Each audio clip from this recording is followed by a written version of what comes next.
Alors, l'autre forme, je vais verrouiller celle-là et je vais aller déverrouiller celle-là.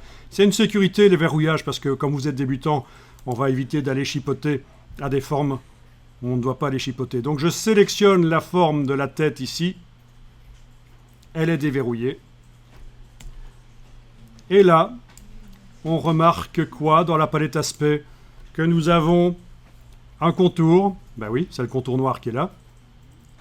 Un fond, ben c'est le fond brun. Oui, si on enlève l'œil dans la palette des calques en face du calque modèle, on voit que le fond de la forme est brun, en effet. Bien sûr, plus tard, on mettra des dégradés avec des reflets pour mettre du volume, éventuellement. Et alors, on a un deuxième fond, mais bizarrement, il a l'air d'être plus grand. Et vous allez vraiment le comprendre qu'il est plus grand si, dans la palette des calques, vous affichez l'œil en face du calque fond coloré. Lui, son seul but, c'est d'arriver à me montrer quels sont les objets qui sont blancs dans l'illustration, le temps que je travaille l'illustration. Et vous voyez que le fond blanc de la tête, il est plus large. Si on enlève l'œil en face du fond brun, on voit que c'est un fond blanc qui est plus large que les vecteurs. Pourquoi? Eh bien, si on ouvre ici, on voit qu'il y a un effet de décalage, mais cette fois-ci, positif. Voilà.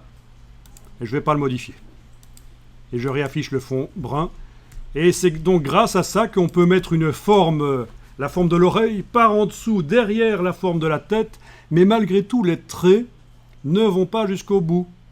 Visuellement, ils ne vont pas jusqu'au bout. Si vous enlevez l'œil en face du calque fond coloré, vous voyez ce que ça donne sur une page blanche. Vous avez des traits non fermés.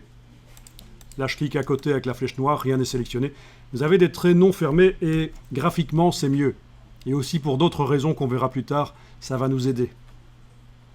Donc voilà comment on peut faire des choses un peu plus complexes, alors que pour l'instant, c'est encore très infographique, bien sûr. Par la suite, il faudra modifier ces formes, mettre des couleurs, mettre des brushes différentes. Là, on est au travail de préparation, en fait.